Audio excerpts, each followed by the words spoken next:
경제 전문가의 원포인트 레슨. 꼭 알아야 할 정보와 이슈를 알기 쉽게 풀어드립니다. 대한민국 경제 고수와 함께 투자의 맥을 짚는 KBS 일라디오 경제쇼. 진행의 성기영 아나운서입니다.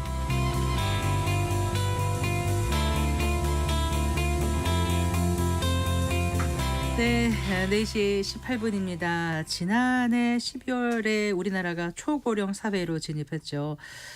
그런데요, 앞으로 우리나라가 어떻게 변할 것인지를 독일의 과학 전문 유튜브 채널이 영상으로 만들어서 충격을 줬습니다. 2060년에 한국 인구의 절반이 65세 이상의 노인이고 25세 미만은 10%도 안 되고 유아 인구는 전체 1%에 불과할 것이라면서 한국이 인류 역사상 가장 고령화된 국가가 될 것이라고 경고한 겁니다. 물론 좀 지금 듣기에는 좀 극단적인 상황이라는 생각을 합니다만은 글쎄요, 그만큼 저출산 대책이 절실하다는 뜻이겠죠. 자, 앞으로 어떤 정책이 필요할지 시간 자세히 짚어보겠습니다. 오늘 모신 분은 경제학자이시면서 의사라는 독특한 이력을 갖고 계신 분이에요. 현재 연세대학교 의과대학 교수이자 연세대학교 인구와 인재 초대 연구원장 맡고 계신 김현철 원장 스튜디오에 모셨습니다. 안녕하세요. 네, 안녕하세요. 원래는 홍콩 과학기술원 교수. 네, 홍콩과기대 교수. 네, 지금도 같이 지금 학교에서 허락해 주셔서 잠시 동안 겸직하고 있습니다. 작년에 이제 저희 스튜디오 나오셨던 거, 네. 기억하고 있는데, 네. 그 인구와 인재 연구원의 이제 초대 원장 맡으셨지 않습니까? 네, 맞습니다. 초대니까 어떤 기관인지 좀 소개를 좀 해주세요. 네, 저희가 이제 제가 귀국하면서 여러분들의 도움 기부를 받아서 이제 같이 설립하게 된 연구기관이고요. 예. 저희가 이제 저출산 문제만 다루는 것이 아니라 인구 문제 하면은 저출산 고령화 이민. 그리고 인재 문제하면 이제 건강, 교육, 노동 이런 것까지 다 다루는 말하자면은 사람과 관련된 사회 전반을 연구해서 우리가 현실성 있는 정책을 좀 제안해 보자 이런 융합형 기관이고요. 저희가 이제 의과대학, 상경대학, 사회과학대학, 심지어 공대까지 이제 정말 융합형으로 저희가 이 인구 문제가 정말 많은 기관 연구들이 다양한 직종에서 필요하기 때문에 그렇게 설립을 하게 되었습니다. 그럼 어느 단과대 어느 단과대학이 있는 것이 아니라요. 네, 학교 그렇군요. 전체 레벨에서 있습니다. 그러니까 사무실은 어디 있는지 궁금해서 제가 여쭤봤던 겁니까? 융합으로 막 걸쳐 있다고 말씀하시니까. 네, 그리고요. 네, 그렇습니다. 그리고 또 하나 강조드리고 싶은 거는 저희가 이제 학계에 있으니까요. 근거 중심 정책을 펼치겠다. 그러니까 이럴 것 같아. 이래야만 돼 이것이 아니라 여태까지 이런 데이터들을 정말 잘 모아서 이렇게 했더니 이렇게 됩니다라고 실증적인 근거를 가지고 말씀드리려고 예를 하고 들어 있습니다. 신혼부부한테 무슨 이제 청약제도에서 가점을 준다든가 아니면은 무슨 저리 대출로 해준다든가 이랬을 때 이제 아이가 최근에 조금 더 많이 태어났다. 얼마나 늘어나는 그럼 것인가? 그게 거기에 상관관계 미쳤는지를 그냥 그렇다 하는 게 아니라 뭔가 그 실증적인 자료를 입증하는 것이고요. 그걸 상관관계를 넘어서 인과관계를 증명. 네, 그렇군요. 일단 이제 저희가 오늘 모시게 된 게 얼마나 우리가 인구가 지금 소멸되고 있는 건가. 일상생활하면서 많은 사람 부딪히고 하니까 잘 모르거든요. 특히 서울 살면 잘 모르죠. 잘 몰라요. 물론 지방을 가면 정말 청년들, 아이들 보기 어려운 곳도 있다고 합니다만 서울 살면 잘 모르거든요. 그때 이제 얼마 전에 그 쿠르츠게자크트인가요? 그 독일의 유튜브에서 아주 심각하게 경고를 했어요. 그 내용 좀 소개해 주실까요, 교수님? 저도 그 영상 보면서 아이고 정말 그렇지라는 생각을 들었는데요. 이제 저는 이 영상이 주는 메시지 중에서 가장 중요한 게요. 우리나라 통계청이 여태까지 계속 인구 추계를 하면서요. 그 저위, 중위, 고위 그러니까 아주 좋은 시나리오와 나쁜 시나리오를 항상 제시를 해왔습니다. 근데 우리나라 출산율이요. 항상 제일 나쁜 저위 출산율보다도 더 낮은 상태로 계속 갔거든요. 지난 10년 동안. 이제 그래서 말하자면은 이렇게 우리 잘 될 거야라고 한 게 아니라 야 니네 이거 봐 지금 이대로 그대로 가면은 니네는 요렇게 돼라고 이제 보여주는 건데요. 네. 말씀해 주셔 처음에 이제 인트로에서 말씀해 주셨다시피 2060년 되면은 네. 이대로 가면은 우리나라 인구는 정말 반으로 줄어들고 그리고 특별히 이제 어린 아이는 100명 중에 1명밖에 되지 않는 이런 네. 정말 말도 안 되는 사회가 될 것이다라고 보여주고 있는데 이것이 과장이 아니라요. 지금 있는 그대로가 되면은 이렇게 되는 것은 사실 거의 산수입니다. 그냥 추계를 바로 해볼 수가 있는 거라서요. 네. 그 2060년에는 근로자 1명이 은퇴자 1명을 감당하지 못할 수준이 올 거고 네. 2060년에 25세에서 35세의 청년층이 전체 인구의 5% 불과해서 네. 대부분이 형제자매 없이 성장하면서 전례 없는 규모의 외로움이 유행할 것이다. 네, 형제자매 없는 건 지금도 이미 이미 우리 일상에서 쉽게 볼 수 있는 것들이고요. 네. 네, 외로운 부분들도 사실 노인 자살이라든지 그런 부분 우리의 정신 건강에도 영향을 미치기 때문에요. 네. 이 사회 전체가 아주 우울한 사회로 갈 가능성이 높다라고 말씀드릴 수가 그 있겠습니다. 근거 중심 정책 연구를 한다고 하셨잖아요. 네네. 이 지금 여기서 유튜브에서 한 게 네. 어느 정도 근거가 있다라고 보세요? 아, 지금 유튜브에서 본 거는요. 네네. 이거는 뭐 근거가 분명한 거고요. 분명한 거예요. 네네. 왜 그러냐 하면요. 네. 지금 현재 출산율이 이거면은 이제 출산율이 지금 0.72, 0.80 이런데 네. 요 수준이 계속되면은 이렇게 됩니다라고 네. 보여주는 거기 때문에 그 네. 숫자 보여주는 거기 때문에 이거는 거의 산수에 가까운 바로 계산해 볼 수 있는 거고요. 저는 이제 계속 이게 그럼 과장됐다. 너무 좀 지나치다. 이렇게 생각하면 안 되는 거군요. 저는 그렇지 않다고 생각합니다. 오히려 우리나라 통계청 자료가 계속 보여주는 것들이 저위 고위 그러면서 뭔가 낙관적인 시나리오를 계속 얘기하고 있는데 한 번도 낙관적인 시나리오보다 그러니까 가장 비관적인 시나리오보다 좋았던 적이 없었거든요. 네. 그런 의미에서는 우리가 좀 새겨들어야 되지 않을까라고 생각하고 네. 있습니다. 시청자 여러분들 한번 꼭 보시면 좋을 것 같습니다. 네. 네. 그래요. 그런 가운데 조금 이제 반가운 소식은 지난 2월에 태어난 아기가 2만 명을 넘어서서 이게 11년 만에 반등이라고 하더라고요. 그렇죠. 네. 예, 1월에 이어서 0.8명을 넘어선 거라고 하는데 네네. 그 조금이라도 반등한 이유가 뭐라고 보세요? 네, 정말 다행이죠. 0.75에서 0.80 정도로 정말 조금 올랐는데 네. 이제 그나마 이제 감사한 일인데요. 네. 그럼에도 불구하고 이제 통계청에서도 이야기하고 있는 것이 이게 코로나 시기에 미루었던 결혼과 출산을 네. 이제서야 밀려 나오고 있는 이제 옛날에 못했던 거를 하려던 사람들이 하고 있는 것이다라고 얘기하기도 하고요. 그나마 저는 그래도 좀 정책이 도움이 된 부분이 있다고 생각 들은 것이요. 네. 2024년 3월에 신혼부부 청약제도가 바뀌어서 작년에요. 네. 그러니까 예전에는 결혼을 했을 때 오히려 청약제도에서 불리한 게 있었는데 그때 그 청약제도가 바뀌면서 결혼을 하면은 청약이 유리해졌습니다. 네. 그래서 인터넷에서요. 이제 결혼 빨리 신고하세요. 이런 결혼하고도 혼인 신고를 안 했었는데 이제 네네. 한다는 거예요. 네, 그러게 이제 작년 4월의 이야기였고요. 네. 또 작년 1월에 디딤돌 특례 제출이라고 해서 네. 그게 정책 금융이 들어갔는데 아이를 갖게 되면은 이제 기존의 이자율보다 좀 싼 정책 네. 금리를 받아서 더 싸게 네. 최대 5억까지 대출을 할 수 있었는데 이런 부분들이 정말 신기하게도 한 10달 정도 지나니까요. 네. 그러니까 작년이죠. 작년 한 11월 정도부터 네. 출산율이 살짝 올라가는 기미를 보이는 거거든요. 네. 그래서 이게 뭐 100%다 이것 때문이다라고 말을 할 수는 없죠. 네. 정책 하나로 이 모든 결과를 설명할 수는 없지만 그래도 이런 것들이 어느 정도 작동하고 했던 것이 아닌가라고 네. 생각하고 있습니다. 그래서 2월에 이제 합계 출산율이 0.8명을 넘어섰다. 네. 네. 그런데 네. 이게 이렇다고 해서 이게 이제 출산율이 최저를 찍고 추세적으로 이제 반등할 것이다. 이렇게 낙관적으로 보긴 또 어렵지 않습니까? 안 되죠. 네. 안 되죠. 밀렸던 게 이제 나올 수 있는 것이고요. 네. 뭐 당장 마치 주가 예측처럼 당장 뭐 다음 달에 떨어질 수도 있는 것이고 그러나 이렇게 어렵게 얻은 10년 만에 처음으로 꺾였는데 네. 그거 계속 이어가야죠. 그런데 요즘 이제 그 백화점이라든가 사람 많이 모인 데 가면 네. 진짜 아기가 좀 늘었다는 느낌을 좀 받거든요. 그러세요? 저는 그렇게 느꼈어요. 그래서 네. 이쁘더라고요. 막 네, 예, 그렇게 느끼는데 이게 네. 계속 좀 추세적으로 이어졌으면 좋겠는데 네. 그러려면 네. 이제까지 우리 사회의 구조하고 네. 바뀌어야 그게 가능하지 않겠습니까? 그럼요. 네. 그동안 아이를 안 낳으렸던 이유를 네. 낳는 쪽으로 가게끔 그 이유를 좀 해소시켜야 될 것 같은데 네. 그러면 신혼부부 주택 청약 외에 뭐가 또 영향을 미쳤을까라고 정책적인 거는 있다고 보세요? 네, 그러니까 사실 아이를 우리가 낳지 않는 것은요. 네. 정말 우리 사회의 많은 부분들의 결과물이잖아요. 그렇죠. 하나만 바뀐 것이 아니라 정말 많은 것들이 어려움이 있는데 그것의 결과물이기 때문에 해소도 결국 그 모든 것들을 다 건드려야지만 겨우 해소될 수 있을 것이다.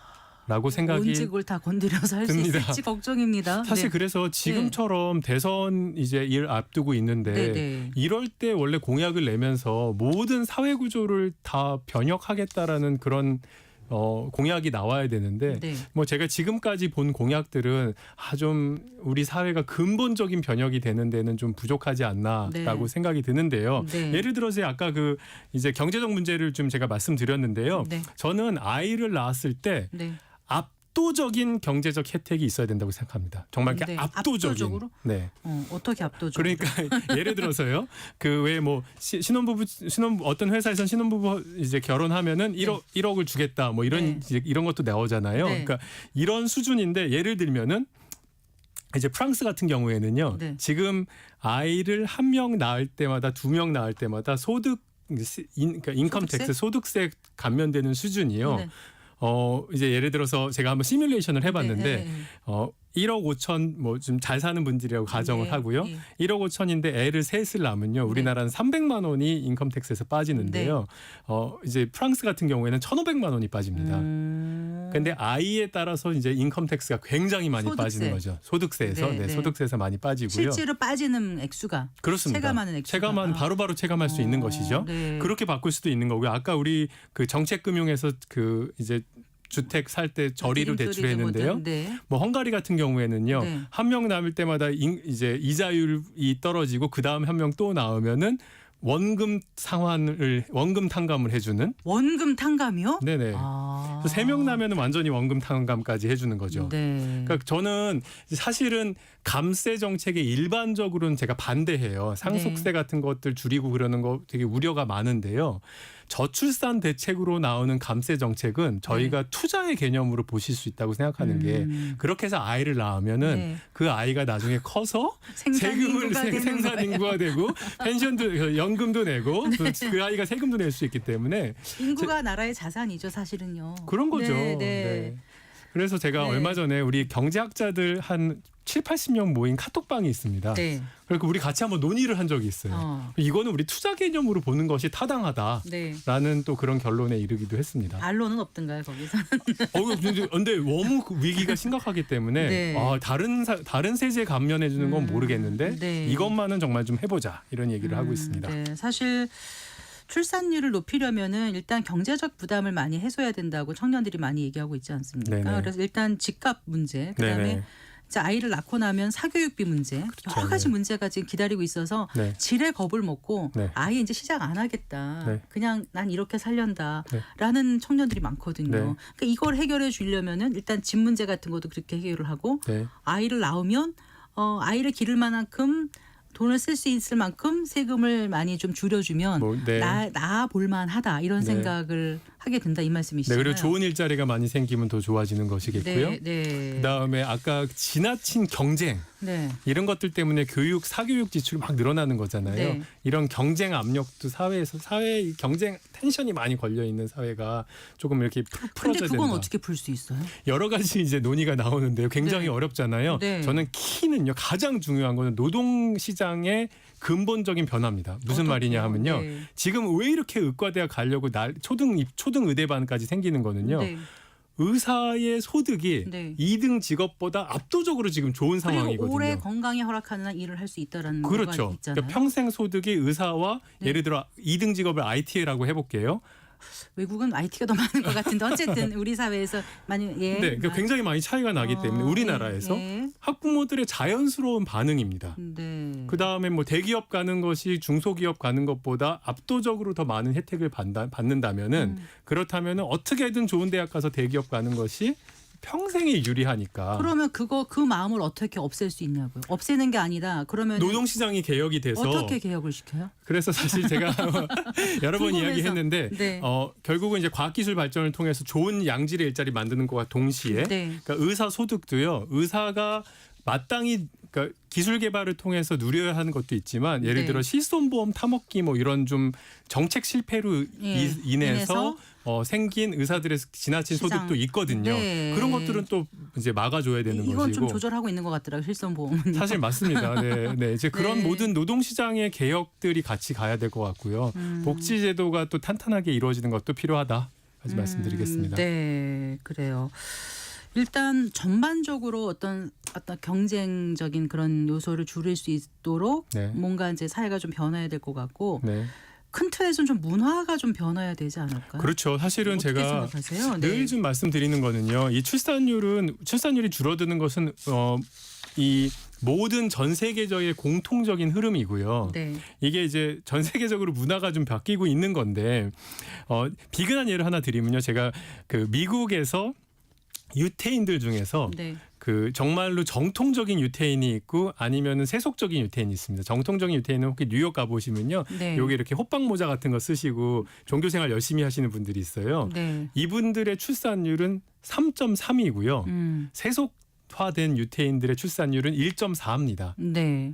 이게 같은 유태인이라도요. 네. 이게 뭘 얘기하고 있냐면 이 문화가 주는 힘이 이렇게 많이 다르다라고 얘기를 하고 있는 건데요. 네. 이러한 예인데 우리나라가 지난 20년 동안 그 문화가 많이 바뀌었죠. 예전에는 저 초등학교 때만 해도 나가서 놀아 그러면 한 오후 3시부터 6시까지 우리 친구들이랑 그 축구하다가 밥 먹으러 들어오라고 소리 질러 오는 거죠. 네. 근데 그게 육아가 사실 그렇게까지 막 힘든 것들이 아니었던 시절에서 우리가 네. 살았거든요. 근데 요즘은 라이드다 뭐다 뭐 초단위로 막 재가지고 해야 되니 너무 그러니까요. 힘들어요. 사실 그다음에 같이 그렇습니다. 대가족이 아니니까 봐줄 사람도 없고. 맞습니다. 네. 그래서 이게 옛날로 돌아가자가 아니라 네.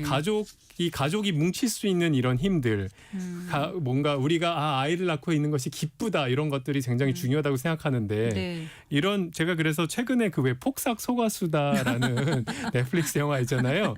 정말 굉장히 우리 사회에 꼭 필요한 것들이 아니었냐. 왜냐하면 가족의 그 귀한 가치. 그것들을 이렇게 정말 잘 보여준 것이 아닌가 세대를 넘어서서 네. 그러니까 이런 은은하게 우리 가족이 정말 중요한 것이라는 이 사회의 가치가 좀 또 그것까지 같이 따라가야지 뭔가 출산율의 반등도 영향이 네. 있지 않을까 이런 생각을 아까 또 지금 해봅니다. 대선을 앞두고 네. 이제 좀 뭔가 이게 깊이 있는 그런 그 어떤 대책이 좀 나왔으면 좋겠다. 근본적인 대책이 나왔으면 좋겠다고 하셨잖아요. 네네. 어떤 정책을 그러면은 교수님께서는 제안을 해주시겠어요? 몇 가지 있습니다. 그래서 지금 뭐 저출산고령사회위원회에서 기본계획 4차까지 나오고 막 이렇게 하는데 네네. 아직까지 피부에 와닿게 이게 이제 발휘하지 못하고 있지 않습니까? 네, 힘을. 맞습니다. 그럼 네네. 어떻게 해야 될까요? 그래서 제가 지금까지 말씀드린 것 이외에도요. 네. 그 아빠의 육아휴직, 엄마의 육아휴직 좀 저는 자동화해야 된다고 생각합니다. 무슨 네. 말이냐 하면 네. 지금은 꼭 신청해야지만 할 수 있는데요. 아직도 눈치 보이는 직장들도 많고요. 그렇죠. 네. 그래서 아기 낳으면은 바로 그 내가 이제 일을 하고 싶으면 신청서를 쓸 수 있게끔 네, 하고 네. 아빠와 엄마가 동시에 그래서 육아휴직을 시작해서 엄마와 아빠의 육아 스킬이 같이 늘어나고 네. 그래서 이제 뭔가 가족 중심의 아빠와 엄마가 아이들과 함께 키울 수 있는 이런 사회가 되는 아빠 육아휴직 자동화도 필요하다고 생각하고 본인이 물론 원치 않으면 그냥 하는 그렇죠. 거죠. 네, 원치 왜냐하면 소득 않으면. 때문에 또 다녀야 되는 수도 있으니까요. 맞습니다. 네. 그리고 사실 우리가 이제 또 이민 문제를 더 이상 미뤄둘 수도 없는 일이라고 생각하고요. 네.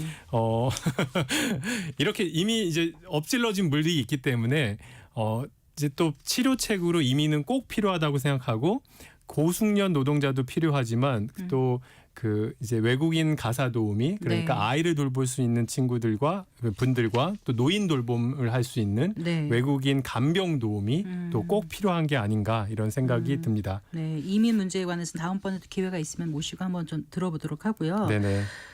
그리고 이제 저출산 고령화, 저출생에 이제 우리 초점을 맞추는데 고령화 네.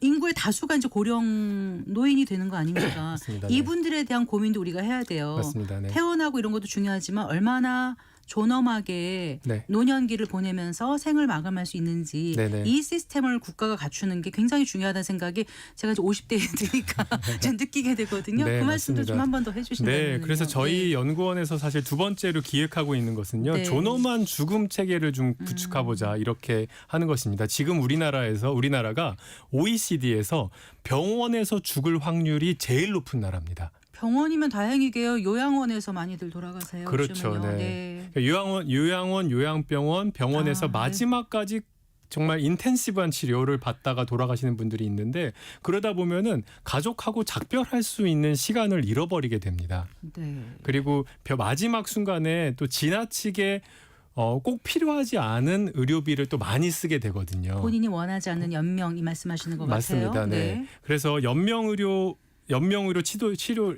하지 않을 수 있는 그게 사전적으로 자기가 충분히 막 이걸 쓰지 않으면은 네. 연명으로 하는 게 우리 원칙이거든요. 네, 네. 그래서 그거를 줄이고 그리고 원하시는 분들은 집에서 돌아가실 수 있도록 하는 네. 것이 꼭 필요하다고 생각하고 네. 저희가 그런 시스템을 어떻게 짤지를 연구 중에 있습니다. 네. 하나만 더 질문 드릴게요. 네. 저출산 고령화 정책 가운데 혹시 좀 잘못 알려져 있는 어떤 오류라든가 방향성 가운데서 짚어주시고 싶은 말씀 있으실까요? 네네. 부분 있으실까요? 사실 국민들이 또 체감하지 못하는 부분들이 한가게 출산 장려금 주면은 아무 소용 없다. 뭐 이거 뭐야 이 푼돈 막 약간 이렇게 말씀하시는 분들도 많거든요. 네. 그런데 출산 장려금 주면은 그 출산율이 오른다 오르지 않는다는 사실은요. 그냥 이렇게 편견을 가지고서 보실 것이 아니고요. 네. 이거를 직접 연구를 해보면요. 또 작은 출산 지원금에도 일부 반응하시는 분들도 존재합니다. 네. 그리고 그 액수가 많이 늘어나면요. 네, 네. 사실 막 출산 장려금이 예를 들어서 10억 원이다 그러면 반응하실 분들이 굉장히 많을 거거든요. 현실 가능성이 없어서 그렇지. 네. 그래서 우리 사회가 감당할 수 있는 수준의 그 출산 장려금을 택하는 것도 굉장히 중요한 부분이 되고 네. 경제적 문제가 결코 안 중요한 건 아니다라고 또 네. 말씀드릴 수가 있겠습니다. 네. 마지막으로 하나 좀 꼭 말씀드리고 싶은 네, 거는요. 그렇습니다. 이런 것은 우리가 이 저출산 문제가 우리 삶의 모든 것의 사실 끝자락 그러니까 네. 이 모든 슬픈 것들이 결국은 결과물로 나온 거라서요. 우리 삶의 모든 부분들을 다 건들지 않으면 해결할 수 없는 것이고 꼭 대선 주자들께서도 좀 그동안 생각하지 못한 아주 파격적인 수준의 대책들을 좀 가지고 나오셔야 되겠다라고 생각하고 있습니다. 알겠습니다. 오늘 말씀 잘 들었습니다. 고맙습니다. 감사합니다. 네, 김현철 연세대학교 인구와 인재연구원장과 함께했습니다. 감사합니다.